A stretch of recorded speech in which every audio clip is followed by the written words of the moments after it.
যাদবপুরের এই ঘটনার পর একেবারে এর আগেও দেখেছেন যে রাতভর তাণ্ডবের কথা কেউ বলছেন, একেবারে যিনি বিধায়ক, আচ্ছা এছাড়াও সার্জিক্যাল স্ট্রাইকের কথা কেউ বলছেন, কেউ তো আবার দু কদম এগিয়ে বাংলা ধোলাই দেওয়ার কথা বলছেন। এই রকম জায়গাতে সম্পূর্ণ উল্টো স্রোতে বা দৈত্যকুলে প্রহ্লাদের মতন ভূমিকা নিয়ে অত্যন্ত দায়িত্বশীল দুটো বক্তব্য রেখেছেন রাজ্যের দুই অত্যন্ত দায়িত্বপ্রাপ্ত মন্ত্রী, দায়িত্বশীল মন্ত্রী। এক হচ্ছে অর্থমন্ত্রী এবং পুরমন্ত্রী।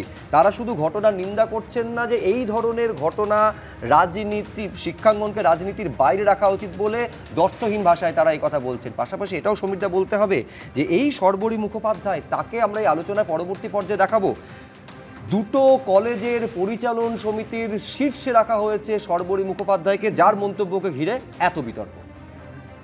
দেখো, প্রথমে আমি আমাদের মাননীয় অর্থমন্ত্রী এবং আমাদের পুরমন্ত্রী তাদেরকে ধন্যবাদ জানাবো যে অন্ততপক্ষে ওনাদের স্টেটমেন্টের মধ্যে কোনো উস্কানিমূলক কথা ছিল না, এবং যেটা আমরা সিভিল সোসাইটি, সাধারণ নাগরিক, আমরা যারা আশা করি যে সরকার এই ধরনের পদক্ষেপ নিলে আমাদের রাজ্যের পক্ষে ভালো, ইউনিভার্সিটির পক্ষে ভালো। সুতরাং ওনাদেরকে আমার আন্তরিক ধন্যবাদ। আর বিজেপির কে কী বলছেন, সে যে যা নিজের দায়িত্বে বলছেন, আমি তাদের সমালোচনা করছি না। আমি খালি একটা কথাই বলি যে আমাদের এতটাই দুর্ভাগ্য, দেখো পশ্চিমবঙ্গবাসী হিসেবে বলছি যে আজও অবধি আমরা মুক্ত হলাম না কোনো কিছুতেই। সরকার চেঞ্জ হয়েছে, তার জন্য সবাই লড়াই করেছে, আমরা করেছি, সাধারণ মানুষ লড়াই করেছে বিভিন্নবার। প্রত্যেকবার ভেবেছি যখন নতুন সরকার আসে এবার নিশ্চয়ই একটা নতুন সকাল দেখব, এবার বোধহয় আগের মতো আর ঘটবে না। কিন্তু সেই আমাদের ভাবনাটা যে ভুল, এটা সেই রাজনৈতিক দলগুলোই আবার প্রমাণ করে দেন যে আপনারা ভুল ভাবছেন, আপনারা ভুল ভাবছেন। এবং আমরা তো দেখতেই পাচ্ছি রাজনৈতিক নেতারা যেটা মুখে বলেন, ইলেকশনের আগে মঞ্চে দাঁড়িয়ে বলেন, ঠিক তার উল্টো কাজটা করেন। এটা যেন আমাদের একটা ট্র্যাডিশন হয়ে গেছে, বিশেষ করে পশ্চিমবাংলায়। আমরা বামফ্রন্ট আমলে দেখেছি, এটা না বললেই নয়, যে কীভাবে অনিলায়তন করা হয়েছিল। আমরা তৃণমূল আমলে দেখেছি, আরাবুলের মতো শিক্ষিত মানুষকে কলেজের প্রেসিডেন্ট করা হয়েছিল, এটা দেখেছি আমরা। এবং আমরা দেখেছি আমাদের এই হাজরাত আশুতোষ কলেজে 70 ফিটের ব্যানার, একদিকে নমস্কার করছেন আরেকদিকে হাত নাড়ছেন। হ্যাঁ, মানে এরা মহান দেশের মহান নেতা, মহান নেত্রী, এদেরকে রেখে আমাদের ছেলে মেয়েদের আদর্শ তৈরি করার চেষ্টা। আসলে আমাদের ছেলে মেয়েদের যে আদর্শটা তৈরি করা দরকার স্টুডেন্ট লাইফ থেকে, সেটাকে আমরা গোড়াতেই ভেঙে দিই। দেখো, আমরা দেখলাম আমাদের মাননীয় মুখ্যমন্ত্রী বললেন, শুনতে খুব ভালো লাগে, আমরা জাতীয়বাদ তৈরি করব। সব জাতীয়তাবাদ দিয়ে তৈরি করতে গেলে চিৎকার করা হবে না, মারপিট করে হবে না। শিক্ষা ব্যবস্থাটার মধ্যে সুষ্ঠুভাবে ইতিহাসকে বিকৃত না করে সেইগুলো ঢোকানো দরকার। আমরা তো বলছি আমাদের, ধরো যেমন আমি এমব্লেমটা নিয়ে বলছি, এমব্লেমটাকে যে ভাঙা হলো, যারা ভেঙেছেন তোমাদের মনে হয় এরা জানে এটা কার ডিজাইন করা? এটা ছিল নন্দলাল বসুর ডিজাইন করা।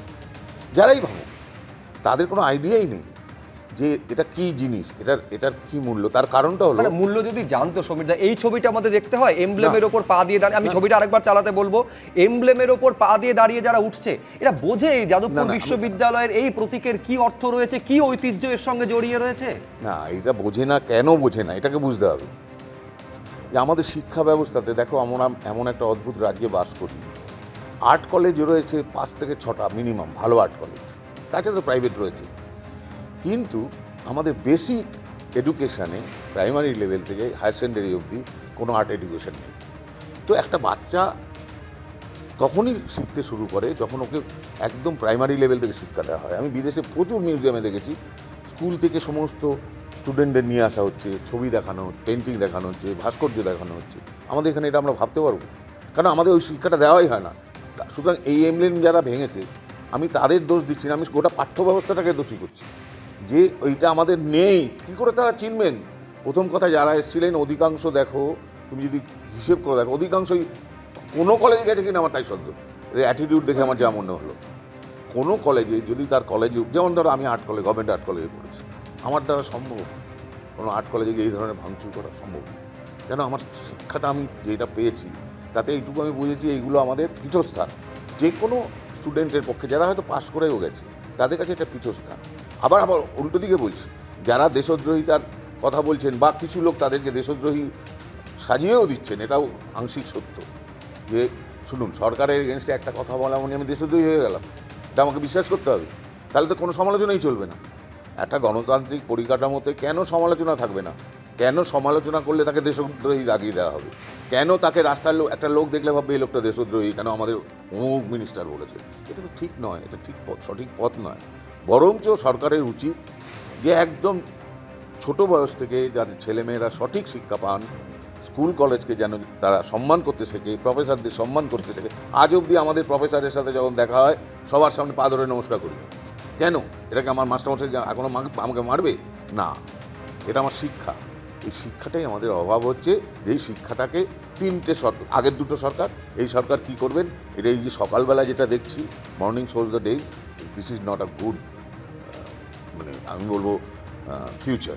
দিস শুড ইমিডিয়েটলি, সরকারের উচিত, যেটা অগ্নিমিত্রা পাল বলেছেন, যে সরকারের উচিত এটাকে ট্যাকেল করা এবং ছাত্রদের বুঝিয়ে, ছাত্রদের ব্যবস্থা ছাত্ররাই যেন করে, ওদের মধ্যে আন্ডারস্ট্যান্ডিংটা ওরাই করবেন। আর ওই সর্বরী যেটা বললেন ওটাকে আমি সমর্থন করতে পারলাম না। ওনার অ্যাটিটিউডটা এতটাই খারাপ ছিল, আমি জানি না উনি বাড়িতে এইভাবে কথা,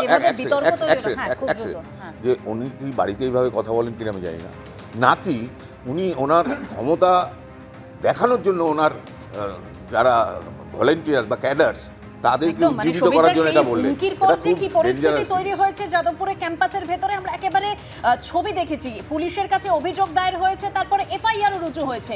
একেবারে ছত্রে সেই যে তাণ্ডবের ঘটনার কথা উল্লেখ রয়েছে। দেখুন, মানে দেশকে কে কতটা ভালোবাসে সেটা যেরকম স্লোগান দিয়ে প্রমাণ হয় না, সেরকমই ছাত্রছাত্রীরা যদি বেপথে চলে যায় তাদেরকেও কিন্তু ডান্ডা দিয়ে ঠান্ডা করা যায় না, সেটা প্রমাণ হয়ে গেছে যন্তর মন্তরের সামনে সিজেপির যে প্রতিবাদ, সেই প্রতিবাদ। এবিপি আনন্দ, এগিয়ে থাকে, এগিয়ে রাখে।